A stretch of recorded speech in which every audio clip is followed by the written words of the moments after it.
Hello viewers, welcome to our page and YouTube channel Learn English. Now our next question is, are there times when you study or work better by yourself? কথাটা অর্থ হচ্ছে এমন কি কোনো সময় আছে যখন আপনি নিজেই কাজ কিংবা নিজে স্টাডি করে বেটার করেছেন কিনা বা আরো ভালো করতে পেরেছেন কিনা। তাহলে আমরা স্টাডি নিয়ে আগে আনসারটা মেক করি, then we will be going to the explanation. তাহলে আমরা আনসারটা বলি yes. Yes, there are times when I study better by myself. In my university, our lecturers used to allocate us many assignments, projects, and presentations that we needed to prepare or make individually. As a result, I studied all by myself to prepare those. I can proudly say that I did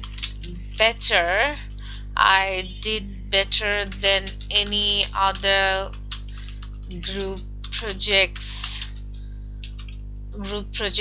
or presentations, rather than making those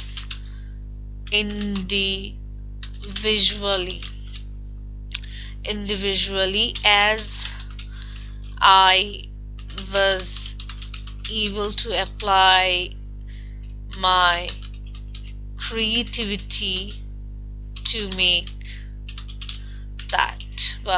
those. যেটা আপনার বলা যায় that বললেও সমস্যা নেই, those বললেও সমস্যা নেই, কারণ আমি বলছি ওকে। তো ফার্স্টে যখন এরকম কোনো কোয়েশ্চেন করা হবে যে এমন কি কোনো কিছু ছিল, এমন কি কোনো কিছু আছে, এরকম কোয়েশ্চেনের answer always try to start with yes or no.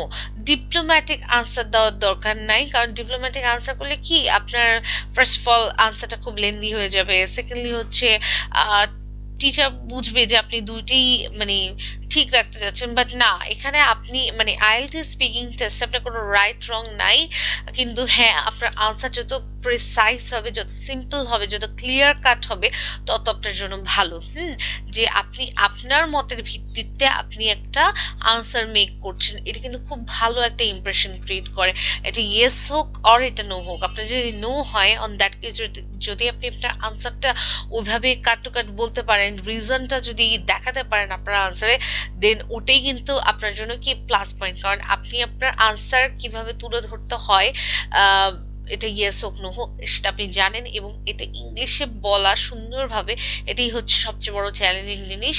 আর আপনার যেটা হচ্ছে মেইন, সেটা হচ্ছে স্পিকিং টেস্টে গ্রামাটিক্যাল অ্যাকিউরেসি থেকেও ইম্পর্টেন্ট হচ্ছে আপনার প্রোনাউন্সিয়েশনটা, আর হচ্ছে আপনার ফ্লুয়েন্সিটা। দেখেন আমরা যখন বাংলায় কথা বলি, আমাদের কিন্তু বাংলা ব্যাকরণ পুরোপুরি মেনটেন করা হয় না, কিন্তু আমরা বাংলা ভাষায় কতটা পারদর্শী তা আমাদের উচ্চারণ এবং আমাদের যে ভাষার যে গতিশীলতা, সেটা দিয়ে কি আমরা আমাদেরকে বুঝতে পারি যে আমরা বাংলা ভাষায় কতটা পারদর্শী।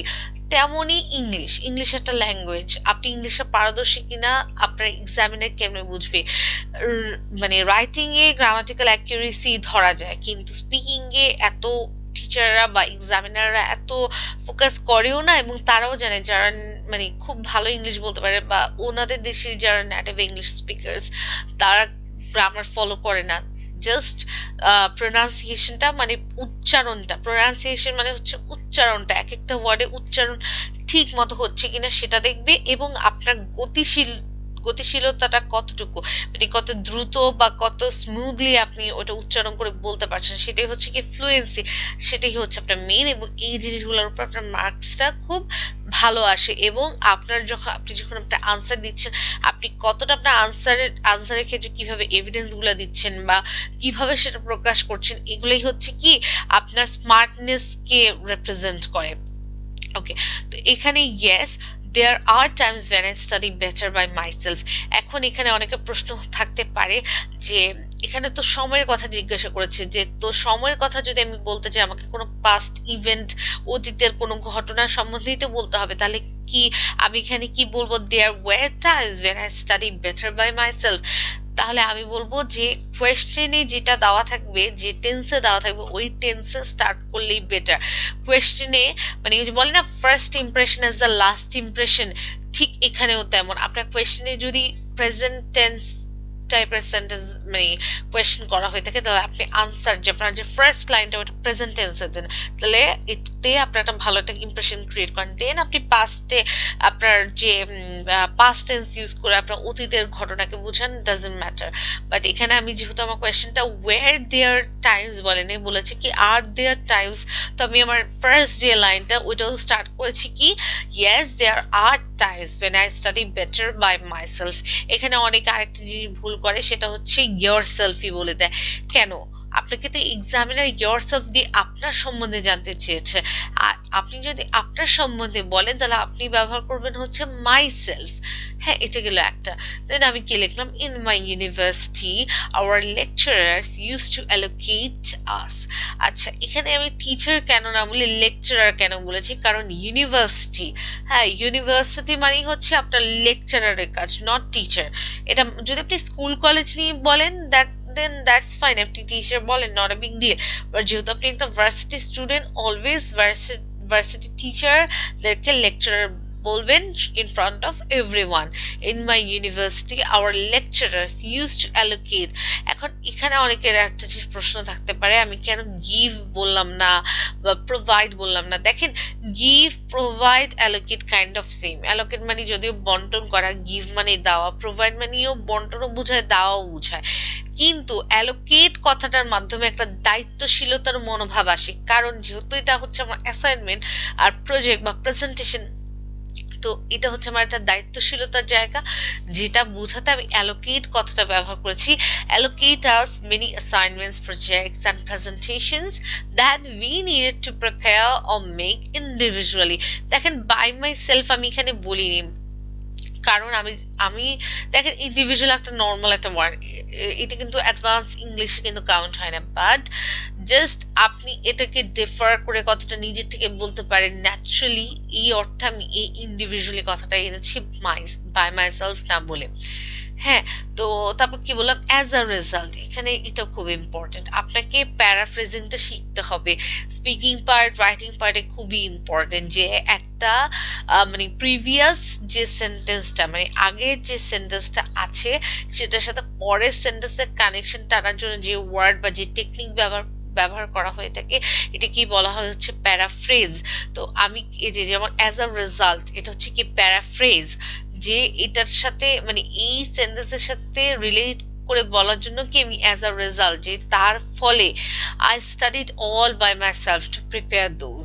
হ্যাঁ, যে আমি আমার এইবার কিন্তু আমি আমার কোয়েশ্চেনের আনসার চলে এসেছি, যে তার ফলে আমাকে কি যেহেতু কি আমাকে আমাদের লেকচারাররা এমন অ্যাসাইনমেন্ট, প্রজেক্ট, প্রেজেন্টেশন দিত যেটা আমাদের নিজেদেরকে একা একা বানাতে হবে, তার ফলে I studied all by myself to prepare those. যে কারণে আমি পুরোপুরি নিজেরটা নিজে কি পড়ালেখা করেছি সেগুলোকে বানানোর জন্য। আর যখনই মাই সেলফ বলবেন তখন অলওয়েজ বাইতে ইউজ করবেন, বাই মাই সেলফ, এটা কিন্তু খুবই ইম্পর্টেন্ট। বাই প্রিপোজিশনটা মাই সেলফ, ইয়োর সেলফের আগে বসানো। ওকে, নেক্সট হচ্ছে I can proudly say that, আমি গর্ব করে বলতে পারি that I did better than any other group projects or presentations rather than making those individually। হ্যাঁ, ওকে, তার মানে কি আমি এখানে গর্ব সহকারে বলতে পারি যে আই ডিড বেটার, আমি ভালো করেছিলাম যে কোনো গ্রুপ প্রজেক্ট বা প্রেজেন্টেশনের থেকেও। ইন্ডিভিজুয়ালি যে জিনিসটা আমি বানিয়েছিলাম সে মানে সেটাতে আমি ভালো করেছিলাম যে কোনো গ্রুপ প্রজেক্ট বা প্রেজেন্টেশনের থেকেও। হ্যাঁ, যে আমি সেটা প্রাউডলি বলছি। অ্যাজ আই ওয়াজ এবল, কেন মানে কেন হয়েছে, কেন ভালো করতে পেরেছি, ইন্ডিভিজুয়াল অ্যাসাইনমেন্ট বা প্রজেক্ট বা প্রেজেন্টেশন আমি কিভাবে ভালো করতে পেরেছি, যেটার কারণে আমি অ্যাজ কথাটা নিয়ে আসলাম, যে অ্যাজ যেহেতু আই ওয়াজ এবল টু, আমি আমি কি মানে আমি কি আমার ক্রিয়েটিভিটিটাকে অ্যাপ্লাই করতে পেরেছিলাম সেগুলোকে বানানোর জন্য। দোজও বলতে পারেন, দ্যাটও বলতে পারেন, ডাজেন্ট বিগ ডিল। গ্রামার এত মানুষ দেখে না, যেটা আপনার দেখবে সেটা হচ্ছে প্রোনাউন্সিয়েশন ফ্লুয়েন্সি। যাদের গ্রামাটিক্যাল প্রবলেম আছে তারা আরামসে স্পিকিং টেস্ট দিতে পারবেন যদি আপনি এই যে সেন্টেন্সের স্ট্রাকচারগুলো মোটামুটি মনে রাখতে পারেন, কিসের সাথে কি বসে। তার জন্য এই যে যেমন আমার এরকম সেন্টেন্সগুলো যে দেখছেন আপনার মাথায় বা আপনার চোখে এই জিনিসগুলো কি বসে যাচ্ছে, এই যে আপনার যে বসে যাচ্ছে তার ফলে কি, তার ফলে আপনার যখন আপনি বলতে যাবেন আপনার এই সেন্টেন্সগুলো কি মনে থাকবে। হ্যাঁ, আমি যেমন প্রচুর news paper, English news paper পড়ি বা ইংলিশ যে কোনো আর্টিকেল পড়ি, ইংলিশ ডায়লগগুলো দেখি যে কে কিভাবে বলছে, কে কিভাবে ওটার পরিপ্রেক্ষিতে আনসার দিচ্ছে, বা আর্টিকেলটা কিভাবে লেখা হয়েছে। মোস্টলি ডেইলি স্টারের যে, হ্যাঁ ডেইলি স্টার পড়াটা খুব ভালো, বা বিবিসি আপনার যে ওয়েবসাইটে চলে যান ওখানে নিউজগুলো ইংলিশে পড়েন, সেন্টেন্সগুলো স্ট্রাকচার দেখেন যে কিভাবে মেক হয়েছে, তাহলে আপনি অটোমেটিক্যালি উইদাউট নোয়িং গ্রামার আপনি মোটামুটি আপনার গ্রামার অ্যাকিউরেসি 70 to 80% চলে আসবে যদি আপনি ওই সেন্টেন্সের স্ট্রাকচারগুলো ফলো করেন, এবং ওগুলো ফলো করেই আপনি বারবার স্পিকিংটা প্র্যাকটিস করছেন। হ্যাঁ, এভাবে আপনি আপনার স্পিকিং টেস্টে অল্প গ্রামার, অল্প ভোকাবুলারি দিয়েও কি আপনি অনেক ভালো করতে পারবেন। হ্যাঁ, তো এটা ছিল হচ্ছে the question number 3. Now we are going to the last question of this. The next and the last question is it important to like the people you study or work with? তো আমরা আগে study নিয়ে আনসারটা make করি। Yes, I strongly believe that it is important to like the people I study with, as many people have different characteristics which I may not like, so I may not feel comfortable to work with that particular person. My motivation can be increased only when I study, এখানে আরেকটা জিনিস আমি একটু করেছি, এটা study হবে। আচ্ছা, my motivation can be increased only when I study with the person that I like the most. ওকে, তো আমি কি লিখলাম, ফার্স্টে আপনাকে কোয়েশ্চেনটা বুঝতে হবে। কোয়েশ্চেনটা যদি আপনার মতামত জানতে চায়, হ্যাঁ এরকম কোয়েশ্চেন আপনি ইয়েস নোটা আনবেন যাতে আপনি একটা মানে ক্লিয়ার একটা ভিউ ক্রিয়েট করতে পারেন in front of the examiner. Yes, I strongly believe that, এখানে আপনি আই স্ট্রংলি বিলিভ না বলে আপনি আই ফিলও বলতে পারেন, যে I feel or I think or I believe, যেটা ইচ্ছা আপনি ইউজ করতে পারেন। বাট এইসব যে টার্মগুলো আছে এগুলো খুব ভালো মার্কস গেইন করতে হেল্প করে। হ্যাঁ, যে I strongly believe or I feel that or I think that or I believe that. তো I strongly believe that it is important to like the people I study with, as many people have different characteristics which I may not like, so I may not feel comfortable to study with that particular person. My motivation can be increased only when I study with the person that I like the most. হ্যাঁ, তো এই same কোয়েশ্চেনের answer আপনার work দিয়ে বসলে কিন্তু কি আপনার হয়ে যাচ্ছে।